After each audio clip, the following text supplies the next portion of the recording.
बेटा आप अपनी बुक में देखिए कौन सा पेज 200 में पेज 132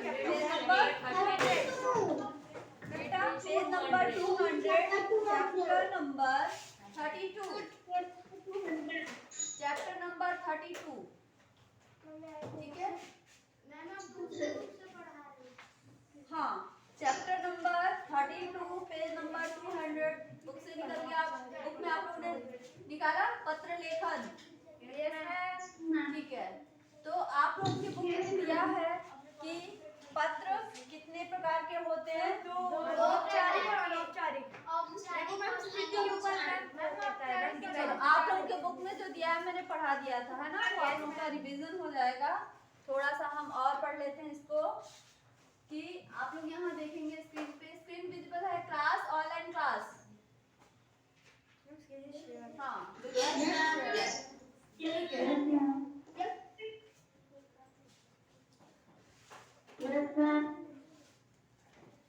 ठीक है। पत्र लेखन क्या है? एक कला है ना।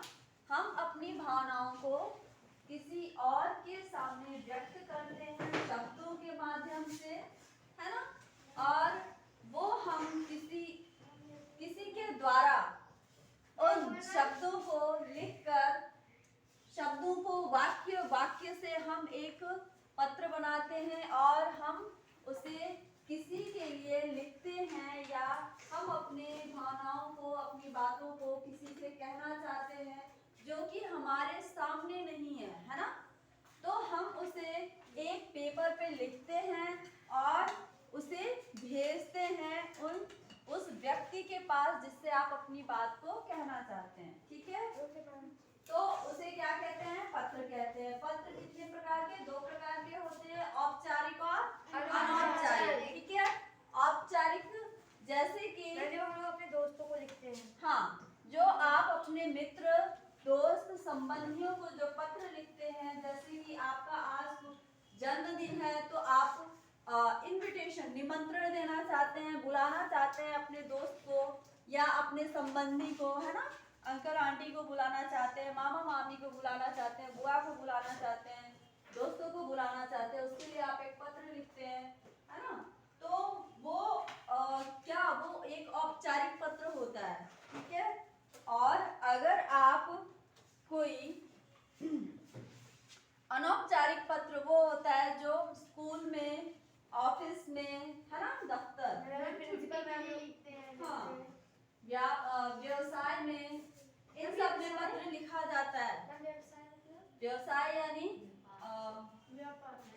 व्यापार में, बिल्कुल बिजनेस। हाँ, जो आपके जो भी वर्क होते हैं वर्क फील्ड में है ना, उस जगह पे जैसे आप ऑफिस में काम कर रहे हैं तो आप अपने बॉस को कोई लेटर, एप्लीकेशन देना चाहते हैं, तो वो आपका कौन सा? औपचारिक पत्र होगा। अनौपचारिक? औपचारिक। औपचारिक पत्र होगा। और अनौपचारिक पत्र कौन सा होगा?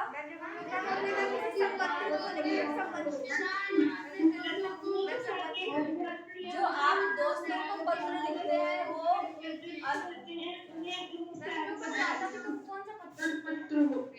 औपचारिक होता है, फिर अनौपचारिक। जो आप सगे संबंधियों को देते हैं वो आपके अनौपचारिक पत्र होते हैं। ठीक है, और औपचारिक पत्र होते हैं जो आप अपने स्कूल में, ऑफिस में या किसी बिजनेस में आप देते हैं है ना, वो आपके औपचारिक पत्र होते हैं, फॉर्मल लेटर होते हैं। पढ़ा होगा आप लोगों ने लेटर राइटिंग? Yes ma'am. पढ़ा है? Yes ma'am. हाँ, तो बस लेटर राइटिंग को हिंदी में बोलते हैं पत्र लेखन। समझ में आई बात? अच्छा, पत्र के यहाँ पे हमने 4 प्रकार देखा। ठीक है, पहले आप लोगों की बुक में 2 प्रकार दिए हुए हैं और उसको अच्छे से अगर हम देखें तो 4 प्रकार के होते हैं। व्यक्तिगत पत्र या साधारणतः इसको संबंधियों और मित्रों को दिए जाते हैं। व्यक्तिगत इसमें तो मैम ये औपचारिक अनौपचारिक लिखा ही। हाँ बिल्कुल, औपचारिक अनौपचारिक, जिसमें अनौपचारिक पत्र होता है वो किसके लिए होता है? व्यक्तिगत पत्र हो गया। व्यावसायिक पत्र हो गया जो व्यापार और जो व्यापारी लोग होते हैं वो अपने व्यवसाय में है ना पत्र भेजते हैं, पत्र देते हैं। व्यावसायिक संस्थाओं में उन्हें कहते हैं व्यावसायिक पत्र। कार्यालयी पत्र कौन से होते हैं? जो कि कार्यालय में, स्कूल में, ऑफिस में, कॉलेज में, है ना? औपचारिक पत्र। हाँ, और हाँ बिल्कुल औपचारिक पत्र। प्रार्थना पत्र होता है जो कि हम छुट्टी के लिए। मैम ये भी औपचारिक ही है हमारी बुक के हिसाब से। हाँ औपचारिक है। छुट्टी, नौकरी, शुल्क या दंड क्षमा कराने के लिए, है ना? दंड क्षमा कराने के लिए आवेदन किया जाता है। वो होते हैं कौन से पत्र होते हैं? प्रार्थना पत्र होते हैं। वो लिखा है। मुझे व्यक्तिगत पत्र समझ नहीं आया। बेटा व्यक्तिगत पत्र आप लोगों ने अभी आप लोगों की बुक में दिया हुआ है। अनौपचारिक पत्र वो है। Okay ma'am. और अनौपचारिक व्यक्ति सेवित मैम ये भी औपचारिक है। वो जो हमने दोस्त को भेजे, ये दोनों औपचारिक पत्र हैं और ये प्रार्थना पत्र, ये भी औपचारिक पत्र है। मैम ये तीनों मैम दूसरे के फोटो ठीक में है। औपचारिक। लेकिन पत्र हम कई प्रकार से लिखते हैं। ये आपको कम में बताया गया है, वहाँ पे थोड़ा ज्यादा बताया गया है मैम क्योंकि हमारी बुक का है। हाँ मैम ये मतलब 6th क्लास का है। हाँ बिल्कुल 6th क्लास का, लेकिन दूसरी बुक का है। ठीक है, आगे पढ़ते हैं। किसी भी पत्र को लिखने के लिए उसके क्या क्या अंग होते हैं, है ना? किस बारे में लिखा जाता है वो हम देखेंगे। किसी भी पत्र के 7 अंक होते हैं। 7 अंग होते हैं। पत्र के पहला स्थान एवं तिथि। हमें 4 दिए गए हैं। स्थान एवं तिथि आपको समझना है पहले। जिस स्थान से तथा जिस तिथि को, जिस दिनांक को, है ना, पत्र लिखा जाता है वो पहले मेंशन करते हैं हम उसमें, है ना? उसका उल्लेख मैम उसको वाला लिखते हैं। हाँ, पत्र के ठीक ऊपर और बाईं ओर, बाईं ओर यानी पेज के इस तरफ। ठीक है? जिस स्थान से पत्र, जिस स्थान से तथा जिस तिथि को लिखा जाता है उसका उल्लेख हम पेज पे किस तरफ से करते हैं? बाईं ओर से। ठीक है? प्रशस्ति या संबोधन, जिसे पत्र लिखा जाता है ना, उसके लिए उपयुक्त संबोधन का प्रयोग किया जाता है। जैसे कि आपका दोस्त है तो प्रिय, है ना? और अगर कोई बड़ा है तो पूजनीय, मान्यवर, श्रीमान, है ना? ये संबोधन शब्द हैं, इनका प्रयोग करते हैं। उसके बाद तीसरा पॉइंट है, तीसरा अंक कौन सा है? अभिवादन। अभिवादन में हम क्या करते हैं? संबोधन के ठीक नीचे संबंधित व्यक्ति के लिए क्या देते हैं? अभिवादन शब्द लिखते हैं, आशीष सूचक शब्द लिखते हैं। अभिवादन यानी उसे उन्हें अभिवादन करने के लिए प्रणाम, नमस्ते, जो भी लिखना है वो लिखते हैं। या फिर आशीर्वाद, आशीष सूचक जो शब्द होता है कि आप लोग व्यक्तिगत पत्र में लिखते हैं, है ना? आशीर्वाद देते हैं, कुछ ऐसे शब्द लिखे जाते हैं। क्या क्या पूछ रहे हो आप? अभिवादन। अभिवादन शब्द होता है जैसे कि प्रणाम या नमस्ते, ये शब्द होते हैं अभिवादन शब्द। सुप्रभात। सुप्रभात, पत्र में सुप्रभात नहीं लिखा जाता बेटा। ये अभिवादन शब्द, सुप्रभात जो होता है ये अभिवादन शब्द होता है जब हम सामने मिलते हैं। ठीक है? अभिवादन करना होता है। Okay ma'am. हाँ, तो जो भी हम और आप प्रणाम या नमस्ते करते हैं किसी से मिलने पर, तो वैसे ही शब्दों का भी प्रयोग किया जाता है। अभिवादन के बारे में दिया है। हाँ, आगे भी दिया हुआ है। ठीक है? चौथा अंक है इसमें पत्र का कलेवर। मुख्य बातें जिनके लिए पत्र लिखा जाता है यानी विषय, उनका है ना? पत्र का विषय क्या है? नेक्स्ट, प्रेषक विशेषण। पत्र लिखने वाला अपने लिए उपयुक्त विशेषणों का प्रयोग करता है, जैसे आपका पुत्र, है ना, भवदीय आदि। हस्ताक्षर प्रेषक विशेषण के नीचे पत्र लिखने वाला अपना नाम लिखता है। हाँ, मैम भाभी ये क्या होता है? ये एक विशेषण शब्द होता है, ठीक है, जिसे पत्र भेजा जा रहा है उसका पूरा पता लिफाफे पर लिखा जाता है। आप जिसको पत्र देते हैं, आप जिसे पत्र देते हैं उसका पूरा पता लिखा जाता है, तभी वो पत्र वहां पहुंच पाता है, नहीं तो नहीं पहुंचेगा, तो वापस आपके पास आ जाएगा। ठीक है, यहाँ तक समझ में आ गया आप लोगों को? ये 5-7 पॉइंट्स हैं, इनके अनुसार आप लोगों को पत्र लिखना होता है। पत्र के प्रकार अब यहाँ पे देखेंगे, है ना, ये अनौपचारिकता संबंधी शब्द हैं। व्यक्तिगत पत्र में, व्यक्तिगत पत्र यानी अनौपचारिक पत्र, अनौपचारिक पत्र में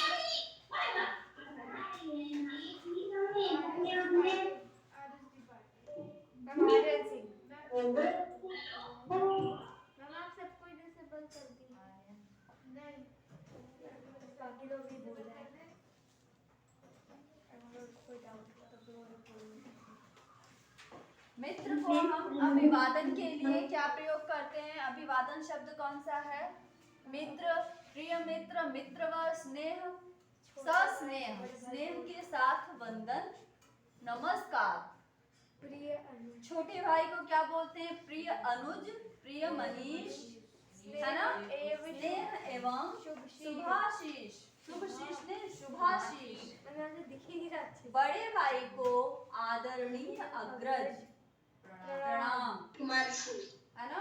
छोटे देखो, बहन को यहाँ पे अभिवादन अगर मित्र को या मित्र करते हैं तो नीचे, उसके ठीक नीचे लिखेंगे नमस्कार या सस्नेह वंदन, ठीक है। अगर छोटे भाई को आप लिखते हैं पत्र तो लिखेंगे प्रिय, जो भी छोटा भाई उसका नाम, है ना, और नीचे उसके लिखेंगे स्नेह एवं शुभाशीष, स्नेह एवं शुभाशीष। आदरणीय अग्रज यानी बड़े भाई को आपको लिखना है तो नीचे प्रणाम लिखेंगे।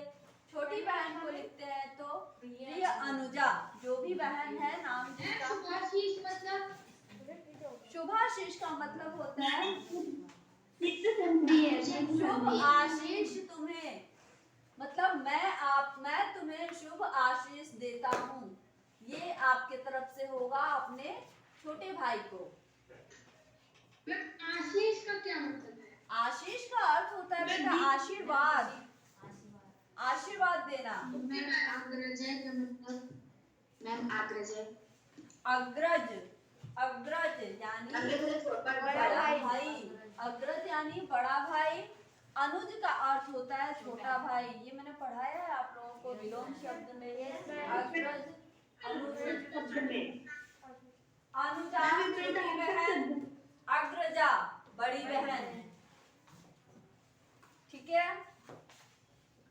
प्रिय अनुजा, स्नेह एवं शुभाशीष, छोटी बहन को जो भी नाम है आप प्रिय के साथ लिखेंगे और स्नेह एवं शुभाशीष, और आगे जो नीचे जब आप लोगों का पत्र समाप्त होता है वहां पे लिखना है आप लोगों को तुम्हारा अग्रज, ठीक है। और अगर लड़की है तो तुम्हारी अग्रजा, तुम्हारी अनुजा। और अगर आप लोग बड़े हैं, आप लोग बड़े हैं और अपने छोटे भाई या बहन को पत्र लिखते हैं तो क्या लिखेंगे पत्र समापन में? मैम वो अगर हम लोग बड़े हैं हाँ, तो अनुजा, मैम अनुजा, और समापन की औपचारिकता वाले शब्द तुम्हारा अनुजा, मैम तुम्हारा अग्रज, हाँ बिल्कुल, मैम इसका हमें मैम अपना नाम लिखना है। हाँ। मैम तुम्हारा और अगर आप छोटे हैं, अगर आप छोटे हैं और अपने बड़े भाई को पत्र लिख रहे हैं तो आपका अग्रज, आपका अग्रज।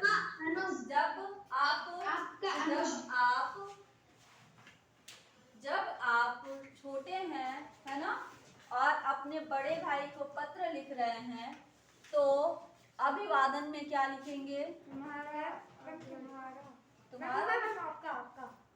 आपका लिखेंगे। आप अपने भाई को, बड़े भाई को आपका अग्रज, आपका अनुज, आपका अनुज।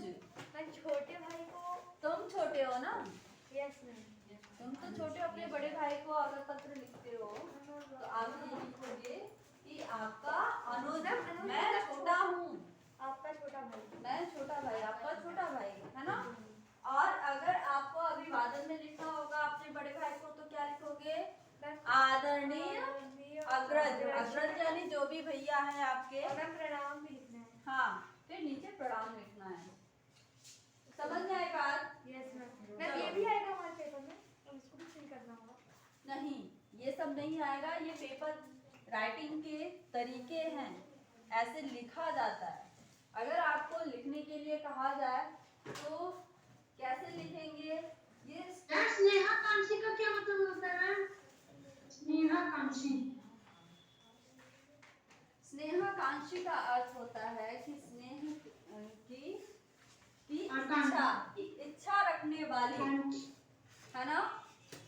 स्नेह की आकांक्षा रखने वाली, स्नेहाकांक्षी।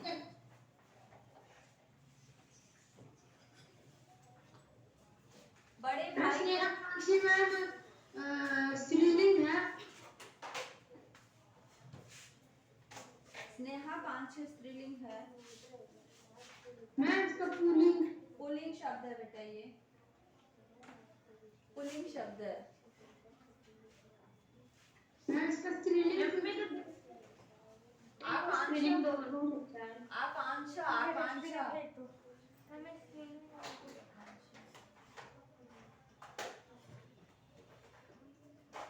आकांक्षा शब्द जो है ये स्त्रीलिंग शब्द है ना।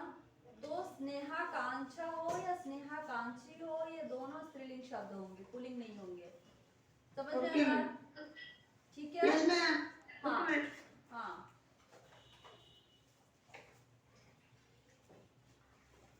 देखो आप लोग आकांक्षा शब्द क्या बोलोगे, मेरी आकांक्षा है ना कि मेरा आकांक्षा है। तो हम समझ में आई बात?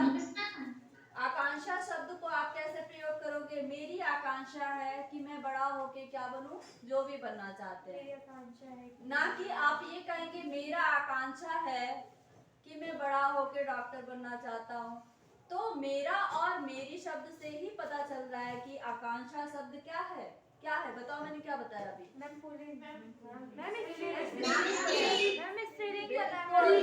स्त्रीलिंग शब्द है, कोई डाउट है किसी को? हाँ बिल्कुल, चाह होती है, इच्छा होती है। तो मैम आकांक्षा का कोई लिंग नहीं है क्या मैम? आकांक्षा आप क्या पूछ रहे हो? आकांक्षा स्त्रीलिंग शब्द है। ओके हाँ मैम, आकांक्षा स्त्रीलिंग शब्द है। हाँ बिल्कुल स्त्रीलिंग शब्द है। चलो हो गया। यहाँ नेक्स्ट अब आप लोग ये देखेंगे कि कुछ पत्र हैं, पत्र आप लोग पढ़िए। ग्रीष्मकाश कैसे बिताया यह बताते हुए मित्र को पत्र लिखा, है ना। तो ये परीक्षा में लिखा गया पत्र है। परीक्षा भवन में जो भी विद्यालय का नाम है आप यहाँ पे लिखेंगे।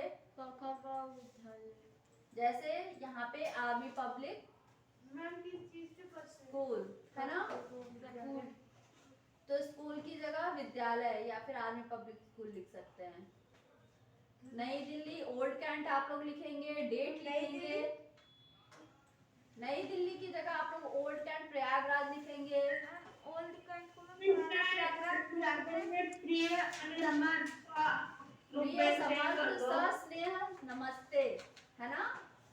प्रिय समर्थ अपने छोटे भाई को पत्र लिखता है, ये सस्नेह मित्र को पत्र लिखता है। सस्नेह नमस्ते। अच्छा, नमस्ते और प्रणाम में क्या अंतर है, कौन बताएगा?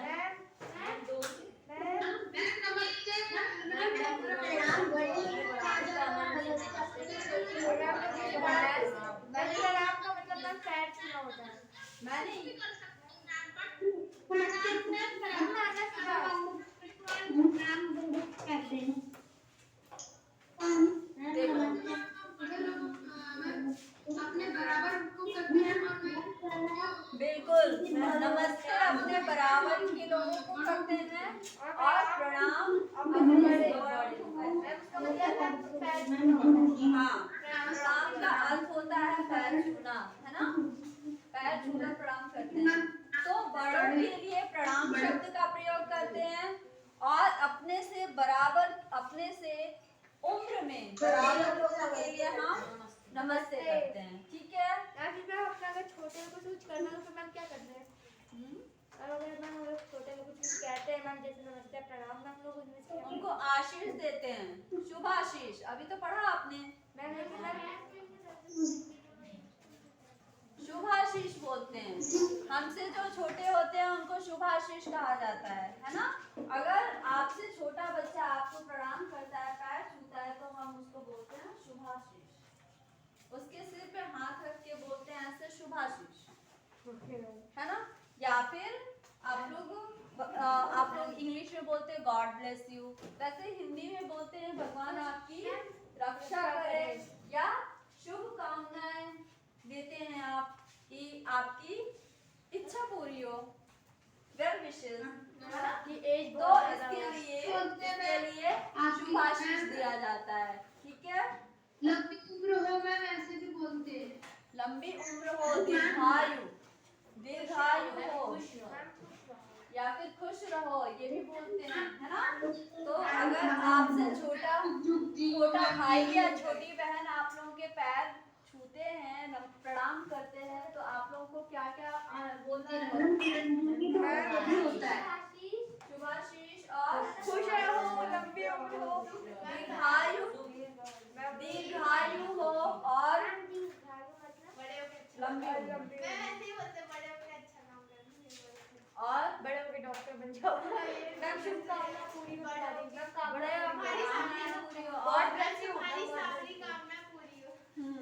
चल ठीक है, शुभ आशीष देते हैं। तुम्हारा पत्र मिला, आगे पढ़ते हैं। तुम सपरिवार स्वस्थ एवं प्रसन्न हो, यह जानकर बड़ी प्रसन्नता हुई। मित्र, तुमने पत्र में पूछा था कि ग्रीष्मावकाश का मतलब समझ में आ रहा है आपको? मैम गर्मी की छुट्टी, ma'am summer vacation, summer vacation, गर्मी की छुट्टी भी तो वही हुआ। हाँ बिल्कुल, गर्मी की छुट्टी, है ना? कैसे बिताया? तुमने पत्र में पूछा था कि मैंने ग्रीष्मावकाश, गर्मी की छुट्टियां कैसे बिताया, तो इस पत्र में तुम्हारे पास वही लिखकर भेज रहा हूँ। इस ग्रीष्मावकाश में मैं अपने ननिहाल का मतलब नानी के घर देहरादून चला गया। वहाँ अपने समवयस्क यानी अपने बराबर, है ना, की उम्र के मेरे भाई के साथ, ममेरे भाई, है ना, ममेरे यानी मामा के लड़कों के साथ, तो वे ममेरे भाई कहलाएंगे। ठीक है? उनके साथ छुट्टियों का आनंद उठाया। उनके साथ मैंने शांति कुंज आश्रम तथा वह स्थान देखा जहाँ गंगा मैदानी भाग में प्रवेश करती है ना? मैदानी भाग में प्रवेश करती है, वो स्थान देखा। इसके बाद से वहाँ पड़े गोल सुडौल पत्थर को देख बड़ा आश्चर्य हुआ। मैंने आप लोगों को अनुच्छेद भी लिखवाया था, जो आप लोग इलाहाबाद म्यूजियम गए थे, संग्रहालय, है ना? लिखवाया था ना? बहुत कम बच्चों ने लिखा है। हम जो लोग गए होंगे मैम, आगे, है ना, आश्चर्य हुआ। हमने वहाँ लक्ष्मण झूला तथा अनेक आश्रम को देखा। हम दोनों सहस्त्रधारा गए और गंधक युक्त जल में स्नान किए। सहस्त्रधारा मतलब जगह है। हम दोनों ने 15 दिन मसूरी में बिताए। वहाँ बिताए एक एक पल की याद अब भी ताजा है। अपनी पढ़ाई के बारे में लिखना तथा अपने चाचा चाची को मेरा प्रणाम कहना। ठीक है? तुम्हारा अभिन्न मित्र। नीचे आप लोगों को पत्र समापन के वक्त, जैसे अभी मैंने बताया, आपका अनुज विशेषण कहते हैं। हाँ, इसे क्या कहते हैं? विशेषण, प्रेषक विशेषण, प्रेषक विशेषण शब्द। तो ये तुम्हारा अभिन्न मित्र, ये प्रेषक विशेषण शब्द हो गया। और नीचे आप लोग जहाँ से ये हम ये कौन हम को मैम वाली की बहुत अच्छी है मैम उसका नाम पता नहीं कैसे होगा तो बहुत अच्छी है मम्मी यूज कर रहा है। किसने बोला? मैम 12 o'clock की बजती है ये अलार्म लगाया क्या? Excuse me,